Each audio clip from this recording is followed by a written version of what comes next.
Bienvenue au Café littéraire de l'Écume des œuvres. Que puis-je faire pour vous ? Des informations sur le réalisme et le naturalisme ? Oui, bien sûr. Allez à la table 19, quelqu'un pourra vous renseigner.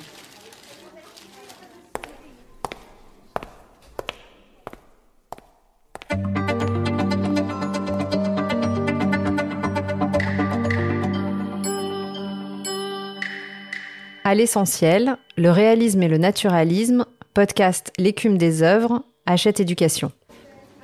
Bonjour, vous cherchez des informations sur le réalisme et le naturalisme ? Eh oui, ce sont des passages obligés quand on étudie la littérature. Mais mettez-vous à l'aise, je vais vous expliquer l'essentiel.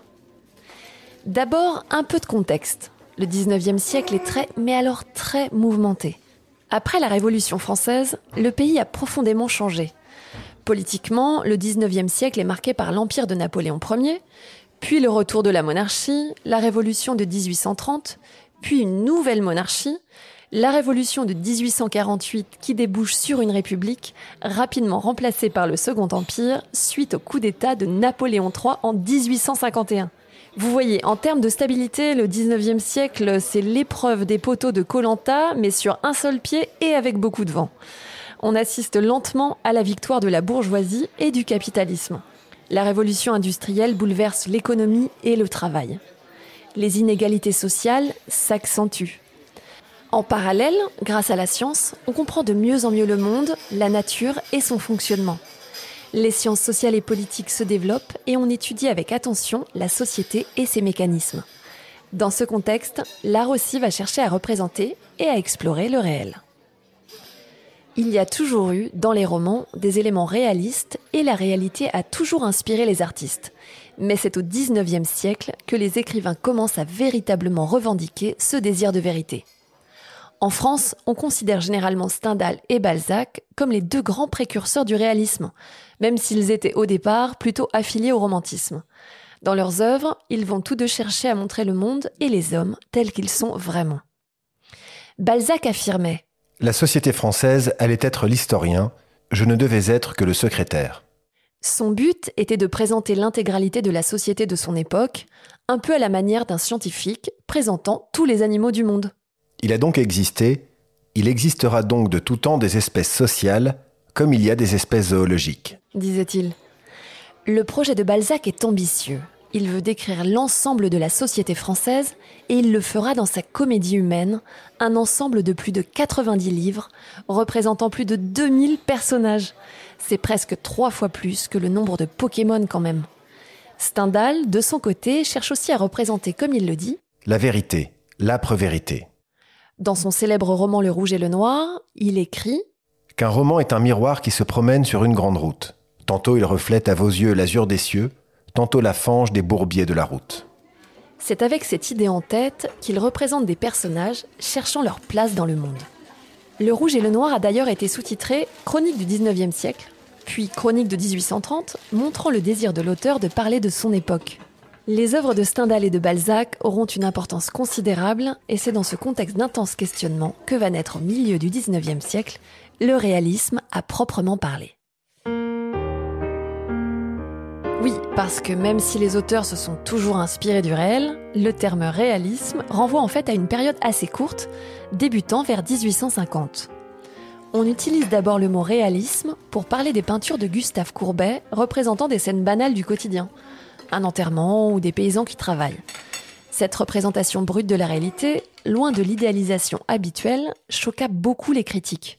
Le fond du réalisme, c'est la négation de l'idéal, affirma Courbet, qui ne cherche pas à peindre le monde tel qu'il pourrait être ou devrait être, mais tel qu'il est vraiment.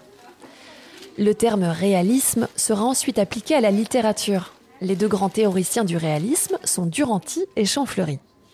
Le premier participa à la création d'une revue littéraire appelée Réalisme, et le second écrivit en 1857 un manifeste appelé le Réalisme. Oui, bon, ils ne se sont pas trop foulés pour les noms. Duranty et Champfleury présentent alors les idées générales de ce mouvement. Le réalisme conclut à la reproduction exacte, complète, sincère du milieu social, de l'époque où l'on vit. Trouve-t-on comme courte définition dans la revue Réalisme. En effet, pour faire simple, le réalisme, c'est avant tout la volonté de montrer la réalité telle qu'elle est vraiment. et de le faire le plus objectivement possible. Le romancier ne juge pas, ne condamne pas, n'absout pas. Il expose des faits. Déclare Champfleury. Avec le réalisme, fini les aventures incroyables des récits de chevalerie, fini les élans exaltés des personnages romantiques. Ce que veut le réalisme, c'est de la vérité. On s'inspire alors de Balzac et de Stendhal pour livrer des œuvres qui décortiquent le réel dans ses moindres détails. Les thèmes du réalisme sont ceux qui occupent la société. Le travail, l'argent, le désir d'ascension sociale, la misère du peuple, le mariage et ses échecs. Bref, la bonne ambiance. Mais alors, comment faire la reproduction exacte et sincère de la réalité en littérature ? Ne bougez pas, je vous donne la recette, vous pouvez prendre des notes. Le réalisme, c'est comme une tarte. D'abord, il y a la pâte, c'est-à-dire le cadre de l'histoire. Les auteurs réalistes s'inspirent souvent d'histoires vraies. C'est le cas de Stendhal pour Le Rouge et le Noir ou de Flaubert pour Madame Bovary. Et ces histoires prennent place dans des lieux réels et à une époque bien définie, bref, dans un cadre réaliste. Donc pas d'aventure dans le futur ou dans le monde de Narnia. Hein. On a surtout des scènes banales du quotidien, des gens qui discutent, travaillent, qui mangent et vivent des aventures qui pourraient arriver à tout le monde. Quand on veut donner l'illusion de la réalité, tout ce qu'il se passe doit être crédible et vraisemblable. Pour être le plus proche possible du réel, les auteurs n'hésitent pas à se documenter. Ensuite, la garniture, c'est-à-dire des personnages variés. Oui, parce que tout repose sur les personnages. Et pour rappel, les auteurs réalistes veulent représenter la société dans son ensemble. Jusqu'alors, les héros de romans étaient surtout des nobles. Avec le réalisme, on va mettre en scène des bourgeois, mais aussi des commerçants, des paysans ou des ouvriers, bref, toute la réalité contemporaine. Les historiens sont des raconteurs du passé, les romanciers, des raconteurs du présent. Disent les frères Goncourt. De ce fait, le vocabulaire employé est technique et les personnages s'expriment de manière crédible. Ils ne parlent pas en vers ou de manière trop soutenue.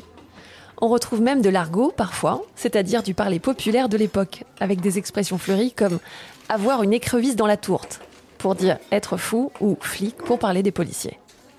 Enfin, l'assaisonnement, soit les descriptions. Et oui, je sais que vous adorez ça et elles ne sont pas inutiles, contrairement à ce que l'on pourrait croire. Elles aident à présenter les lieux, les objets, donnent des informations sur les personnages pour mieux les comprendre et favorisent ce qu'on appelle l'effet de réel. Pour expliquer ce qu'est l'effet de réel, on peut prendre l'exemple mis en avant par le critique Roland Barthes. Dans la nouvelle Un cœur simple de Flaubert, il y a cette phrase. Un vieux piano supportait, sous un baromètre, un tas pyramidal de boîtes et de cartons. Pourquoi préciser qu'il y a un baromètre alors qu'il ne sert à rien dans l'histoire ? Eh bien justement, parce qu'il ne sert pas à rien. Intégrer des éléments banals permet à l'auteur de construire un univers qui fait vrai et auquel le lecteur peut croire. Pensez-y la prochaine fois que vous tomberez sur une page dans laquelle l'auteur décrit en détail une commode en acajou. Et voilà, c'est tout. Rien que du bio et des ingrédients naturels. Un cadre spatio-temporel et un contexte réaliste en guise de pâte. On garnit ça avec des intrigues vraisemblables et des personnages crédibles issus de divers milieux sociaux. On assaisonne le tout avec des descriptions objectives et détaillées. On n'oublie pas d'aborder les aspects les plus croustillants de la vie et le tour est joué. On obtient un savoureux roman réaliste.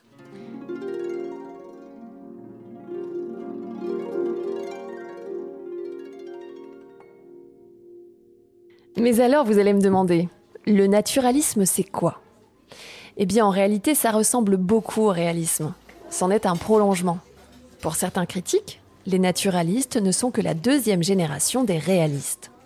Le naturalisme se développe vers 1870 et veut faire comme le réalisme, tout en allant un peu plus loin, en s'appuyant sur des expériences et des méthodes scientifiques. Pour Hippolyte Taine, le naturaliste dissèque aussi volontiers le poulpe que l'éléphant. Il décomposera aussi volontiers le portier que le ministre. Le but est de tout décrire, sans honte et sans limite. Le plus célèbre des naturalistes est Émile Zola. Pour écrire ses romans, il n'hésitait pas à se documenter, à lire des archives, à enquêter. Pour son roman Germinal, il est descendu lui-même dans les mines de charbon afin de pouvoir retranscrire la réalité de ce travail horrible. Zola était aussi très inspiré par la science, notamment par les théories déterministes sur l'hérédité et l'influence des milieux sociaux. Dans son œuvre Les Rougon-Macquart, il invente et suit une famille entière, puis cherche à montrer comment ses membres évoluent en fonction de leur environnement. Un peu comme dans un jeu de gestion où tu regardes ce que font tes personnages et comment ils réagissent à ce qui leur arrive. Zola affirme même que le roman expérimental est une conséquence de l'évolution scientifique du siècle. Le romancier est donc à la fois un observateur et un expérimentateur. Mon but a été un but scientifique avant tout, déclare-t-il dans sa préface de Thérèse Raquin. Pour les naturalistes, le roman est donc un véritable laboratoire et l'écrivain est comme un scientifique qui fait des expérimentations. Il analyse les personnages comme s'ils étaient de vrais gens. Il étudie leurs instincts et leurs pulsions, même les plus sombres comme le meurtre, la violence ou l'alcoolisme. Cela explique aussi le scandale que firent certaines œuvres.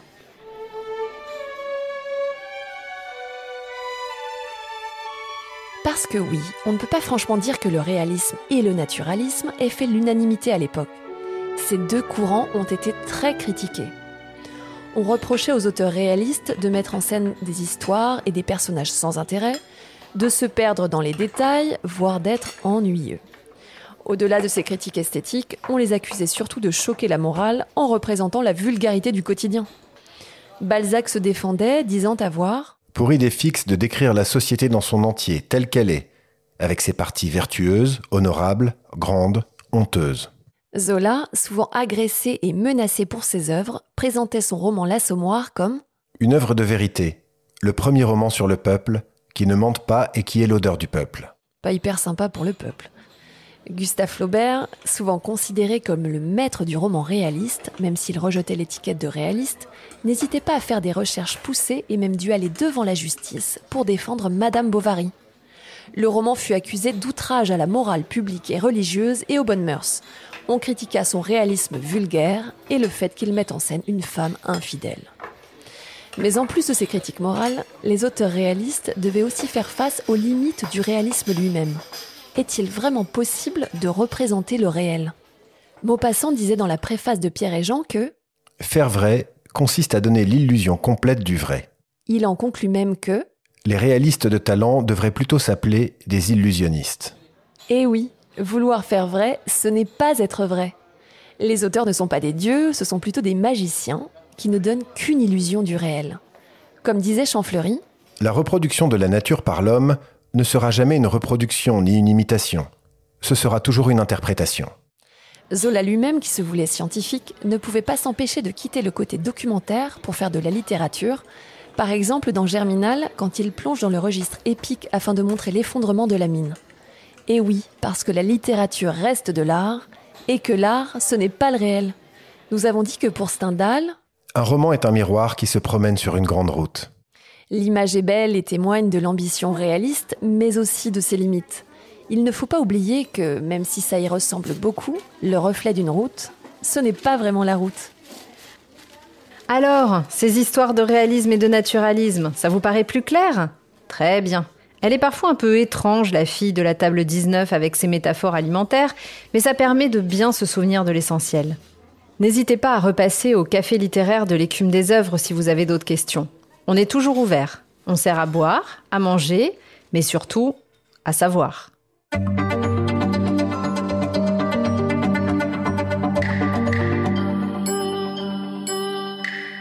À l'essentiel, le réalisme et le naturalisme, podcast L'écume des œuvres, Hachette Éducation.